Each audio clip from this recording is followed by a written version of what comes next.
नया चैप्टर शुरू करने जा रहे हैं जिसका नाम है पूर्णांक। इससे पहले हमने फर्स्ट वीडियो में आपको बताया था प्राकृतिक संख्या, पूर्ण संख्या और पूर्णांक। ठीक है, प्राकृतिक संख्या मैंने बताया था आप लोगों को। जो प्राकृतिक संख्या होती है, प्राकृतिक संख्या, पूर्ण संख्या और पूर्णांक, ये तीन संख्याएं होती हैं। प्राकृतिक संख्या देखो एक से शुरू होकर अनंत संख्याएं होती हैं, 1 2 3 4 अनंत तक चलेंगे। पूर्ण संख्या जो होती है वो 0 से शुरू होती है। अगर कोई पूछता है कि प्राकृतिक संख्या किसे कहते हैं, 1 2 3 4 क्या है, प्राकृतिक संख्या भी है और ये पूर्ण संख्या भी है। लेकिन अगर 0 है तो 0 प्राकृतिक संख्या नहीं है, वह क्या है, पूर्ण संख्या। इसी तरह से पूर्णांक में भी 0 से संख्याएं शुरू होकर अनंत तक जाएंगी, वो नंबर्स क्या होते हैं, पूर्णांक होते हैं। अब वो पूर्णांक में क्या होता है, इसको समझने के लिए हम सबसे पहले एक उदाहरण लेंगे।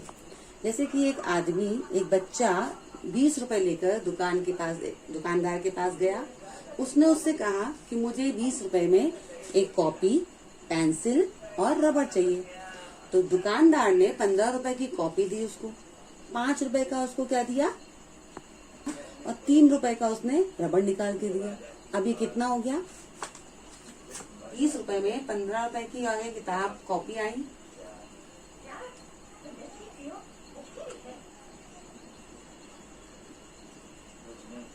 ₹5 का उसको पेंसिल दिया उसने और 3 रुपए का उसका रबड़। 15, 5, 20 और 3 23 रुपए हो गया। लेकिन लड़की के पास कितना रुपया था, 20 रुपया था। तो इसमें उसको 3 रुपए कम पड़ रहे हैं। उसने दुकानदार से क्या कहा कि हम 3 रुपए तो मैं कल लाके दे देंगे, हमको अभी ये तीनों चीजें दे दो। दुकानदार मान गया, उसने उसको दे दिया। अब उसके पास कितना रुपए बचा उस लड़की के पास, तो इसको समझने के लिए ही हमको पूर्णांक की आवश्यकता पड़ेगी। उसके पास बचेगा कितना, उसको अभी देना है ना, -3 रुपए बचेगा।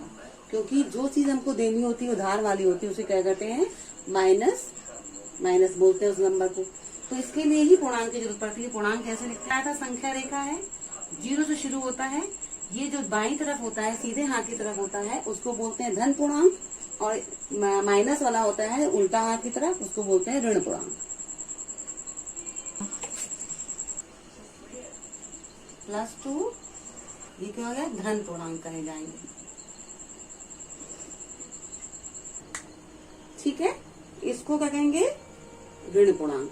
यहाँ वाला सीधे हाथ की तरफ वाला होता है आपका धन पूर्णांक और उल्टे हाथ वाला ऋण पूर्णांक हो गया। अब इसमें क्या था, 15 रुपए जैसे उसने लिया। अब यहाँ पे देखो -3, उसको इतना देना है, इसलिए हमको -3 लिखा है इसमें। इसको और तरह से समझते हैं। दूसरा उदाहरण समझो, लिफ्ट वाला। कभी हम लोग मॉल जाते हैं लिफ्ट में, तो ग्राउंड फ्लोर जो होता है उसको 0 तल बोलते हैं। ये लिफ्ट है, ठीक है, इसका ये जो है इसको बोलेंगे ग्राउंड फ्लोर, जहां से हम लोग चढ़ते हैं ऊपर नीचे। अब इसको ऊपर जाएंगे तो ये +1 +2 +3 +4 +5। नीचे जाएंगे -1 -2 -3 -4 और ये -5। ठीक है, ग्राउंड फ्लोर के जब हम ऊपर चढ़ेंगे तो क्या हो जाएगा, वो इंटीजर्स कौन सा होगा, +1 +2। तो हम लोग लिफ्ट में हम लिखते हैं मतलब 1 2 3 लिखेंगे। लेकिन हमको अगर ग्राउंड फ्लोर के नीचे जाना है, हमको ग्राउंड फ्लोर के नीचे जाना होगा, तो हमारा लिफ्ट में नंबर कौन सा दबाएंगे हम लोग, -1 -2 -3। तो जो भी चीज समझ में आ रही, सीधे हाथ की तरफ प्लस, अगर नीचे जाना है तो माइनस इंटीजर्स होते हैं। क्लियर है, पूर्णांक को ही इंग्लिश में इंटीजर्स कहते हैं।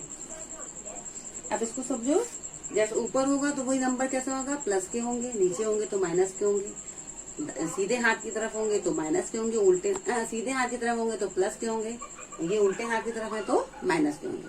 क्लियर हो गया इतना। अब इसको हम लोग पूर्णांकों पर संक्रियाएं के बारे में डिस्कस करेंगे।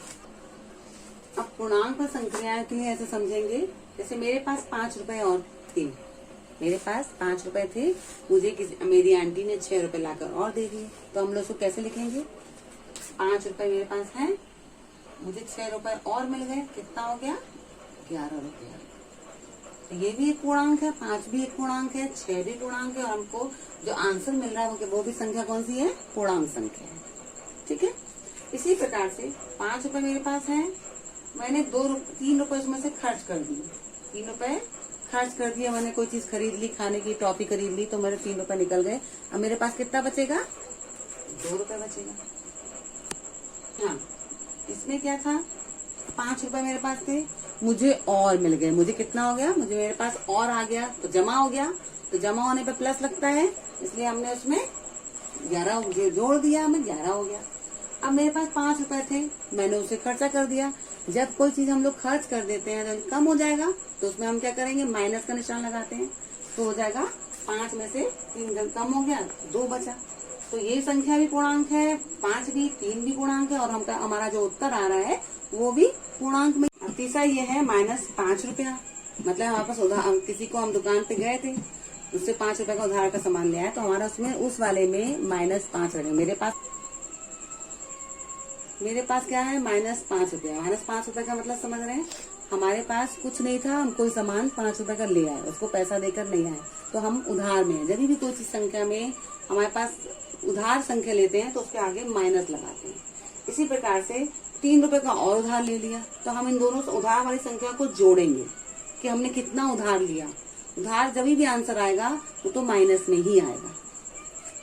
ठीक है, देखो जैसे ये -5 था, प्लस का निशान लगाया क्योंकि हम दूसरी बार फिर जाके उधार लेके आए थे ना, तो संख्या जो जमा करना पड़ेगा। कितना उधार लिया हमने, -3। प्लस माइनस जब गुणा करते हैं तो क्या होता है, माइनस होता है। -5 -3, कितना उधार लिया हमने, -8। माइनस क्यों लगाया, समझ में आ गया ना। जब भी कोई चीज हमारे पास हम नहीं है, हम उधार लेंगे किसी के जाकर, तो उसके आगे माइनस लगेगा। हमारे पास कोई चीज है, हमको और मिल गया, तो हम जमा करेंगे। जो चीज मेरे पास है वो प्लस रहेगी, जो चीज हमारे पास नहीं है, हम और उधार ले आएंगे, तो उधार में उसके आगे माइनस लगता है। क्लियर। इसका चौथा उदाहरण देखते हैं कैसा है। -5 रुपया उधार है, मतलब हमें किसी से 5 रुपए का सामान हमको लेकर आ गया, हमने उसको पैसा नहीं दिया। 8 रुपए मुझे मम्मी ने दिया, ठीक है, तो हम उसको 5 रुपए वापस करने गए, तो उसने हमें कितना रुपए वापस किया, 3 रुपए। जो उसने हमको वापस किया वो हमारा बचा हुआ है, तो हमारा बचा हुआ है तो वो कितना प्लस में आएगा। ऐसे समझेंगे, देखो पहले -5 को हम 5 बार लिखेंगे, -1 -2 -3 -4 -5, ये -5 लिख लिया। प्लस का निशान लगा के फिर 8 को प्लस वाले लिखेंगे, क्योंकि प्लस है ना, हमारे पास है रुपए। अब ये कितना है, 8 है, तो हम इस संख्या को 1 2 3 4 मतलब नंबर्स जो लिखेंगे वो 8 लिखेंगे। ठीक है, 8 तक लिखेंगे, ठीक है, तभी तो 8 होगा। तो +1 +2 +3 +4 +5 +6 +7 +8 हो गया ये 8 तक। अब देखो माइनस और प्लस कट जाता है, 0 वैल्यू हो जाती है, संख्या काट जाएंगे। जो जो नंबर हमारे मैच हो रहे हैं वो कट जाएंगे। -1 है तो +1 भी है, कट गया। -2 है, +2 है, ऐसे करके 5 तक संख्या देखो मैं दिख रही है। +1 +1 -1 +2 -2 +3 -3 करके हमने काट दी। तो क्या हुआ, कौन संख्या कट गई। अब देखेंगे हम कौन सी संख्या बच रही है। देखो प्लस की बची 3 संख्याएं, 6 7 8, कितनी संख्या बची, 3। तो हमारा आंसर कितना आ रहा है, 3 आ रहा है। तो संख्या जब भी कोई संख्या अगर प्लस वाली संख्या बड़ी है और माइनस वाली संख्या छोटी है, तो उत्तर हमारा जो होगा वो प्लस पूर्णांक होगा। ठीक है, माइनस पूर्णांक है, छोटा है अगर, और प्लस का पूर्णांक बड़ा संख्या है, तो उत्तर जो आएगा वो हमारा किस में आएगा, प्लस पूर्णांक में आएगा। क्लियर हो गया। किसी का 5वां उदाहरण देखते हैं। हमारे पास 10 रुपए उधार के हैं, हमको मम्मी ने 8 रुपए दिया, हम गए, हमने उसको फिर से वैसे करा, -10 में से जब हमने 8 को जोड़ दिया तो कितना बचेगा हमारे पास, -2, क्योंकि अभी हमको उसको 2 रुपए और वापस करना है। मेरे पास पूरा पैसा दिया है, कुछ बचा नहीं। जब कोई हमारे पास चीज नहीं बचेगी तो वो नहीं बचती है, तो समझो कि वो संख्या माइनस में आएगी। वो पूर्णांक संख्या कौन सी होगी, माइनस की। ऐसे करके देखा, 10 बार हमने माइनस लिख लिया, क्योंकि संख्या क्या है, 1 से 10 तक हमने माइनस की संख्या लिखेंगे। 1 से 10 तक संख्या लिखेंगे हम माइनस की, क्योंकि मेरे पास 10 रुपए उधार के देना है मुझे किसी को। 8 रुपए मुझे मम्मी ने दिया, तो वो भी हम संख्या लिख लेंगे 8 तक, 1 से लेकर 8 तक संख्या लिख लेंगे। अब प्लस माइनस काटते जाएंगे, इसको देखो कटेगी, तो कितनी संख्या लास्ट में बचेगी हमारे पास, माइनस की 2 संख्याएं बचेंगी। ठीक है, तो हमने यहाँ माइनस लिख दिया। इसका मतलब क्या हुआ, इस उदाहरण से क्या सीखा हमने, कि यदि हमारी माइनस का पूर्णांक संख्या बड़ी है और दूसरी संख्या जो प्लस पूर्णांक है वो छोटी है, तो हमारा जो उत्तर आएगा, उत्तर पूर्णांक जो आएगा वो माइनस में आएगा। 5 चीजें हमने आपको बताई। कौन कौन सी? कि अगर हमारे पास 5 और हमने जमा कर दिया तो प्लस के दोनों पूर्णांक हो गए, आंसर पूर्णांक में आया। अगर एक संख्या प्लस की है, दूसरी संख्या छोटी है मगर माइनस की है, तब भी आंसर हमारा प्लस में आएगा। तीसरा, अगर दोनों संख्याएं माइनस की है, दोनों संख्या को हम जोड़ देंगे, उत्तर हमारा माइनस में आएगा। इसको और क्लियर समझाते हैं। तो कुछ जो 5 जितने भी हमने उदाहरण दिए थे उसको फिर से बताते हैं। यदि एक संख्या पूर्णांक, एक संख्या धनात्मक है और दूसरी संख्या भी प्लस की ही है, तो उत्तर हमारा क्या आएगा? धनात्मक पूर्णांक होगा। दूसरा, अगर एक संख्या हमारी प्लस की पूर्णांक है, वो ज्यादा बड़ी है, और दूसरी संख्या जो ऋणात्मक है वो छोटी है, तो उत्तर जो आएगा हमारा धनात्मक पूर्णांक होगा। तीसरा, अगर दोनों संख्याएं माइनस पूर्णांक है, तो उत्तर हमारा माइनस में आएगा और दोनों संख्याएं जुड़ जाएंगी। एक संख्या बड़ी है माइनस की, ठीक है, अगर माइनस का संख्या है, पूर्णांक जो है माइनस का है, और दूसरी संख्या जो धनात्मक है वो छोटी है, तो उत्तर जो हमारा आएगा वो माइनस पूर्णांक होगा। ये पूरा जितना हमने बताया उसका सार है। अब इसको एक एक्टिविटी से और समझेंगे। अभी इतना समझ लो। अब पूर्णांक से संबंधित एक्टिविटी आपको बताएंगे तो और क्लियर हो जाएगा, वो हम नेक्स्ट वीडियो में आपको बताएंगे, और एक्सरसाइज को भी तभी डिस्कस कर लेंगे।